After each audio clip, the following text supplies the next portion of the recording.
And it's that point in the video where I thought I was going insane. But no, it turns out Murphy has bitten us on the arse. Look at this. I was wondering why I was measuring, the voltages weren't off, and then I started to check grounds going to the chip, and the grounds didn't match up and everything. Like over here on the schematic, pins 19 and 20, right? I was using those as a ground. I was tracing that back as a ground reference, and I was wondering why 19 and 20 weren't shorted.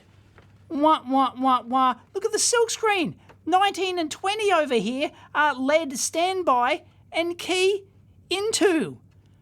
It's 14 and 15 that actually ground. The schematic does not match the PCB. Yet, this is the schematic for this model number, but maybe they've got a different rev board or something.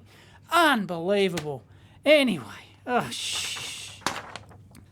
moral to that story is, like, when you notice something weird, follow it. Like, I noticed that, the voltages, like, I wasn't getting the voltage I wanted. Like, I was measuring, there's another pin on the chip, which is VP, and I was measuring that, and it wasn't getting it. I was trying to trace it back, because you need a ground reference, of course, to measure it, and I was choosing the connector over there, and it wasn't right, and then I thought, something started going down the rabbit hole. Well, is this ground? Have I got a dry joint? Is there a bad link, or, in one of the links, because this is all single-sided board, so there's all these links in there. It's got to jump, all the ground has to jump over. Maybe one of those is bad or something. So I was following it back, and I could not buzz the ground pin of this. I ultimately went, right, I'm checking that the ground pin of this goes over to the ground here, and it didn't. And then I kept following, and then I realized, the pinout's wrong.